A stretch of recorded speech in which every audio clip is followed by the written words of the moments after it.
and he would go to Jesus when he was a child. And you and I can do this. And why? Because right here, we have the Trinity, well, right here, right now, in our time.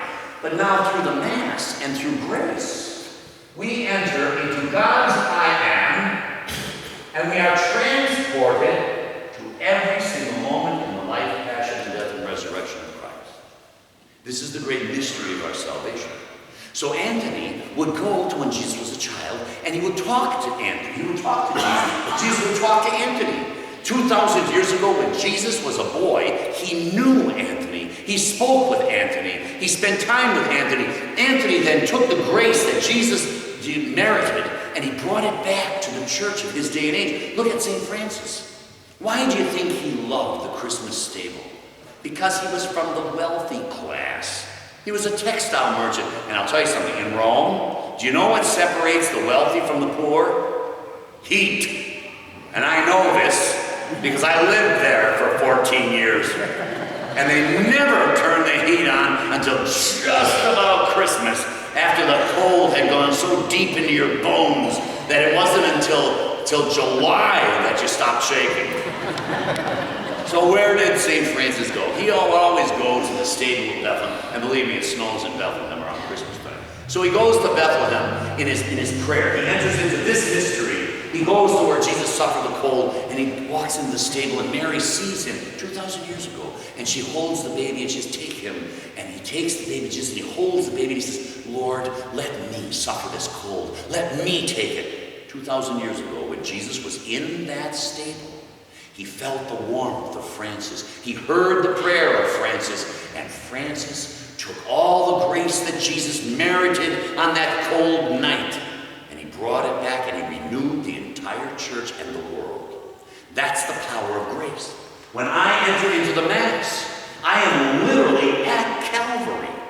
Do you notice that the priest, once he kisses the altar, he never genuflects to the tabernacle. When he comes in, he bows or genuflects to the tabernacle. But once that's over, once he kisses the altar, he doesn't, everything surrounds him with the altar.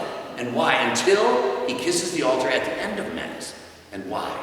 Because the moment he kisses that altar, we enter into this mystery and we are transported to Calvary. We are no longer in this church. In fact, if you ever go to Rome, you ever go to any of the old churches in Europe, I always tell our kids when I bring them to Rome, I say, look up and then look down. And they say, why? And I said, you'll see. They go to Rome, they look up, and they see these beautiful geometric shapes, and in them are the pictures and the saints of God the Father and the Blessed Virgin Mary and the angels and all this wonderful stuff. And then they look down and they see all of the geometric figures mirrored in the floor. And they said, why is that, Father? And I said, because at every Mass, because we enter into God's I am, we are present to the threefold church. All of heaven is present. All of earth, that's the church triumphant. Earth is the church militant. We're working our salvation out. And the church patente, which is the suffering church in purgatory. And so that's why we pray for the poor souls. They're there at Mass with us. That's why we ask for the intercession of the saints and the angels in heaven. And so through this mystery, we are literally at Calvary. That's the reason why we have Christ on the cross. Because he's still on the cross. And until this comes to this point, when all of this ceases to exist, only then will the sign of the cross appear in the sky. Only then. Because he won't be on the cross anymore. And Jesus even refers to it himself. He says, when you look upon the Son of Man, as they looked upon the serpent in the desert, it was a bronze serpent draped on a cross that healed them. And that's why the crucifix is so important. Remember I told you at Mass that the only true definition of love is by studying Christ crucified. Oh, you can have a lot of ideas, and they're phony ideas of love. But if you really want a true idea of love, you must study Christ hanging on the cross. That is pure love. It's real love, authentic love, and that is what true love demands of each one of us. You see, every single thing that the church teaches, as I told you many times this weekend, is in perfect harmony with common sense and reason. And if you start with love, and peace inside, then all of a sudden you begin to see everything makes sense. How everything together, why God would give himself as food, why he would give us a means of repentance so that we can become better in our relationship, become better as citizens of heaven and earth. You see, we need that kind of love that goes beyond humanity, that literally raises us up. You see, this is the mystery of faith. It is this that God offers to each one of us in every prayer we say. You can go anywhere you want in prayer, anywhere. You close your eyes and you enter into this by way of grace. And you enter in this. You can go to when Jesus was born. You can go to when he's preaching the Sermon on the Mount. You can go to where he's a child. You can go when he's in the tomb. You can go at his resurrection. You can be anywhere at any time. You know those science fiction stories about the time tunnels and people walk in and they can be anywhere? Where do you think they get that idea from? It's from the doctrine of the Roman Catholic Church. We have believed this before they even had science fiction. We believe this. This is why St. John says, believe into Christ, love into Christ, because we have to go into the mystery. It's not enough to look back 2,000 years. I don't want that kind of Lord, because look at, why do we have a theology of suffering? I had a grandpa, and he had every illness that I now have. I got lucky, and I got everything. I got everything from my father's side of the family, everything from my mother's side of the family, and it skipped every generation and every relative but me. So now I look and I think, oh gosh, my grandpa suffered a bad back. He had degenerative spine. He had spurs. He had all this stuff. He had bad this and that. He was going blind. Now, if I said, oh yes, I take consolation in the fact that my grandfather suffered so much, what do you think, I'm an idiot? Would anybody's grandpa give you consolation? Are you crazy? But if I can actually enter into Christ's suffering, if I can actually be there and say, listen, Lord, I know I hurt like crazy. If it been possible, let this come past.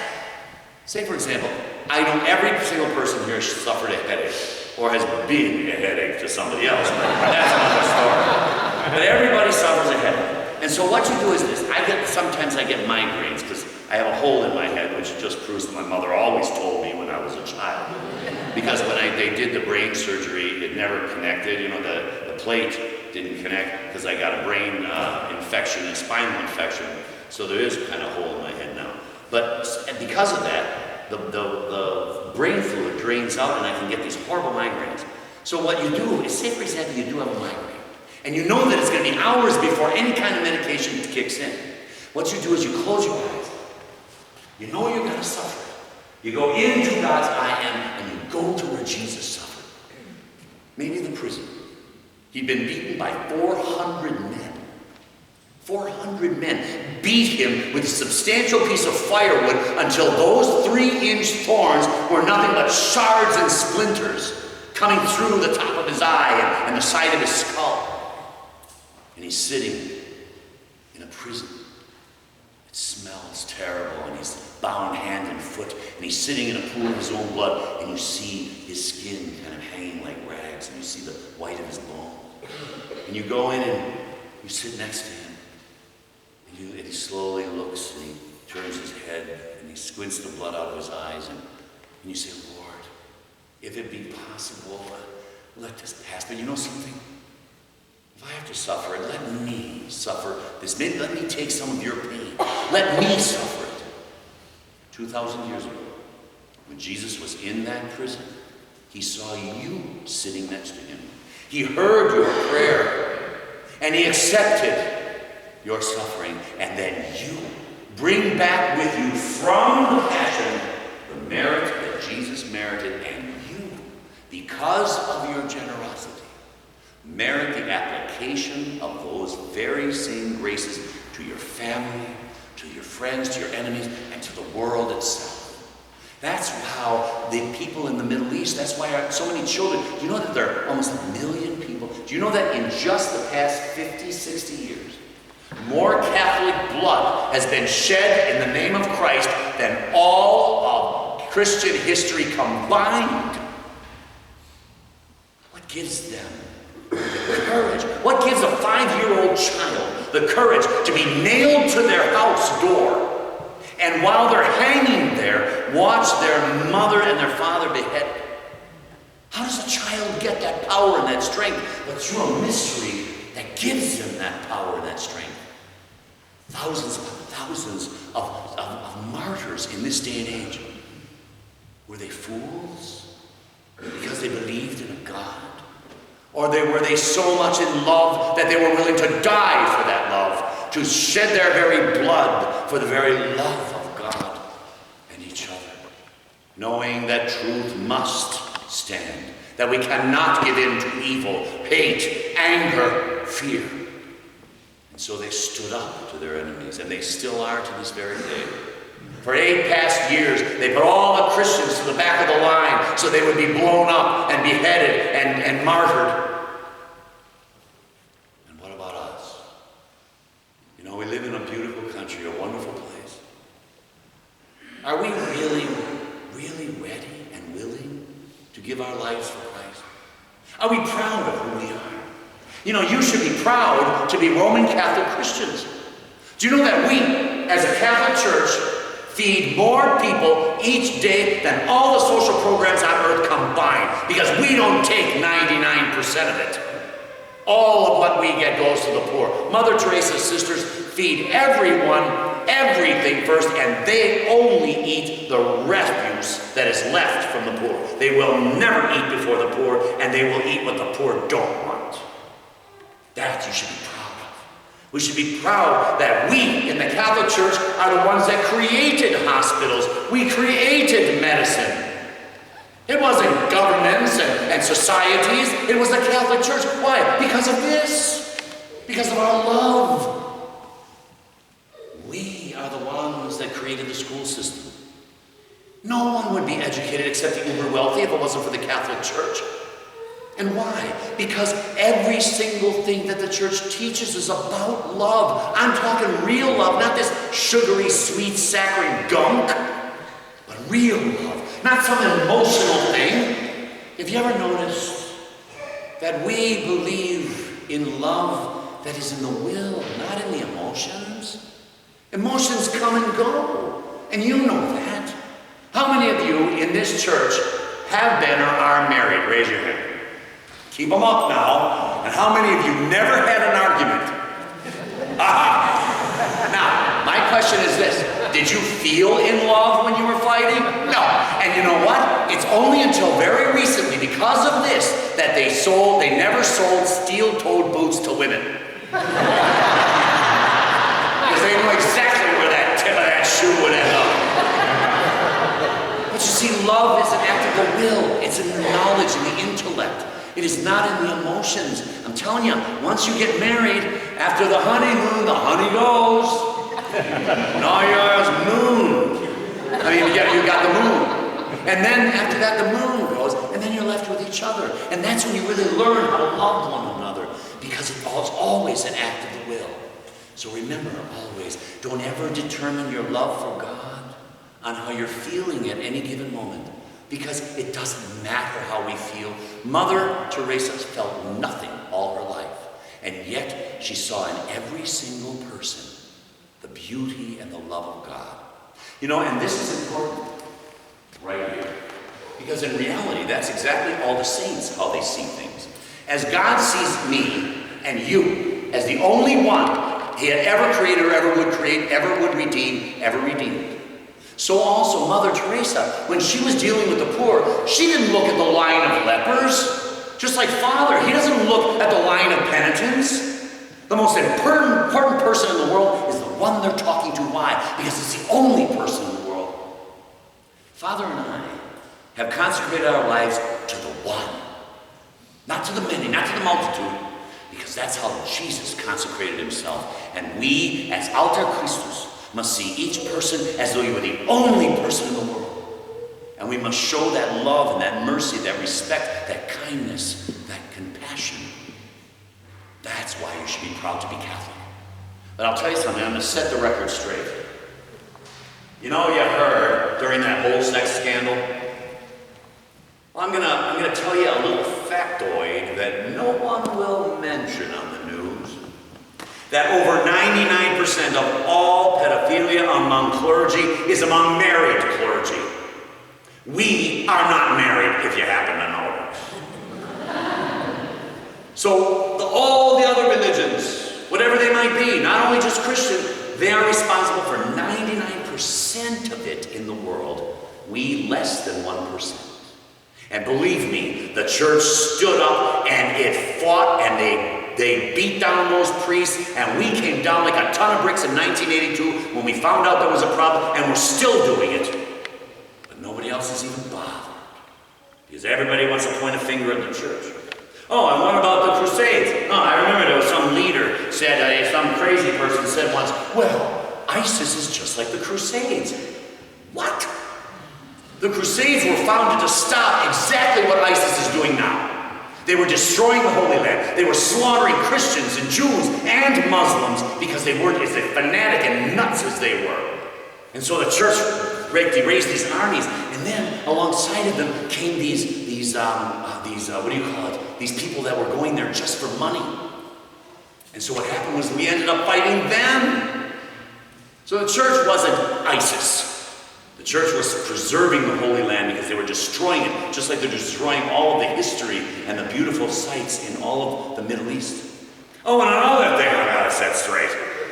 You know, the Inquisition, that same person said that, well, look at what Catholics did during the Inquisition. Oh, really?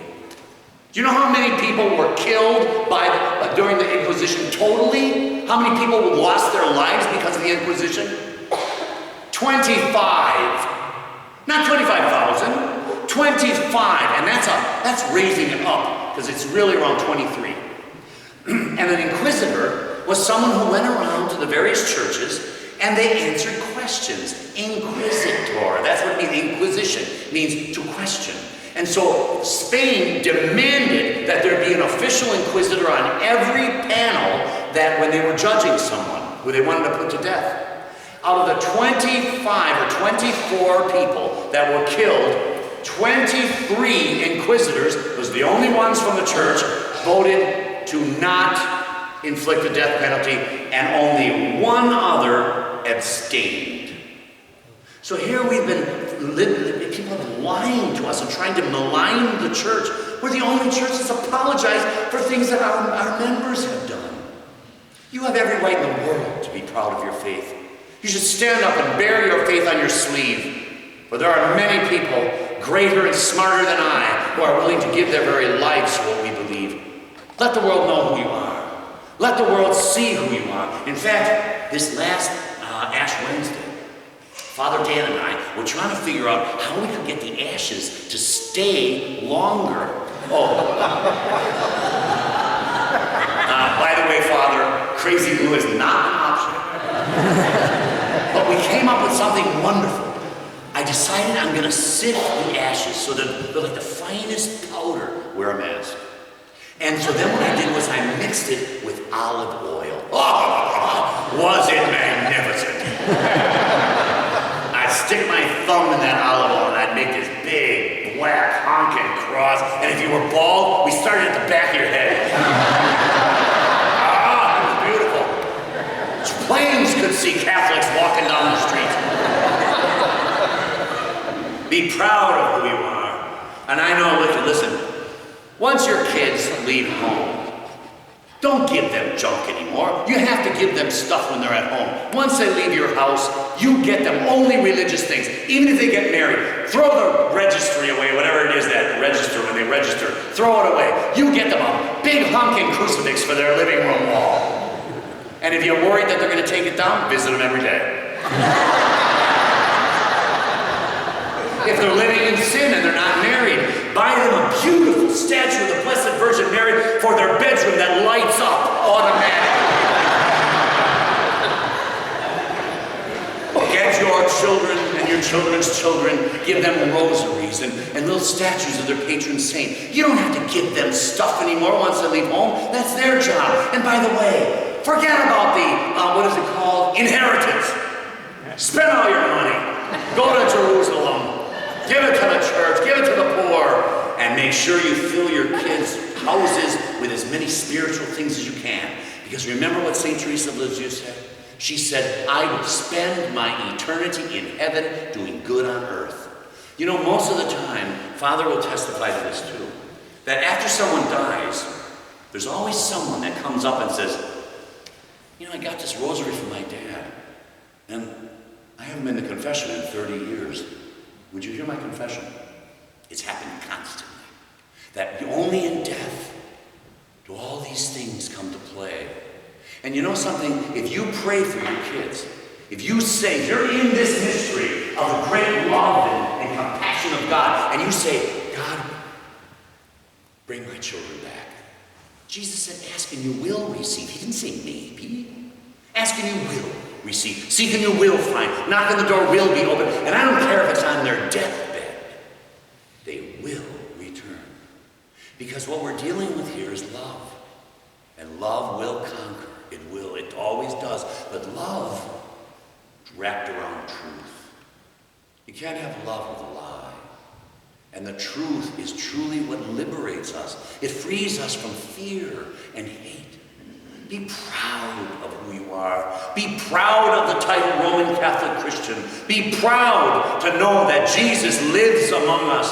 Be proud to witness your faith with a crucifix, not a cross. As I said during the Mass, you know how many crooks and thieves were crucified? If he's not on it, it's not his. Wear a crucifix. Show the world who you really are. And if they persecute you, and you know, they've been talking for the past 2 years that the most persecuted people on the planet for the past 50 years have been Roman Catholic Christians and our Chaldean Christian brothers and sisters. The most persecuted group on earth, including the United States. Did you know that in the United States, when I was ordained in 1982, that I was in Pittsburgh, and I had my cassock on, and I was going to go for a walk, and they said, Father, don't go outside. And I said, why? Because it's against the law to wear your cassock on the street. Somebody could shoot you. I said, what? And it would be legal? Yes. There were 2 states. You could murder a priest because he wore his cassock and he was Catholic. Did you know if you go to Boston, and look around, you will not see one bell tower on an old church in Boston, on a Catholic church. Because we were forbidden to ring bells to bring our people to services, to funerals, to weddings, to masses. Everybody else had bells, but Catholic Church could not have it. We have been the only religion in this country that has systematically been persecuted since its inception, and we were the ones who landed here. So be proud of who you are. Be proud of your heritage. Be proud of all those relatives and all those wonderful persons, all the saints and all those wonderful individuals that are standing up for what we know and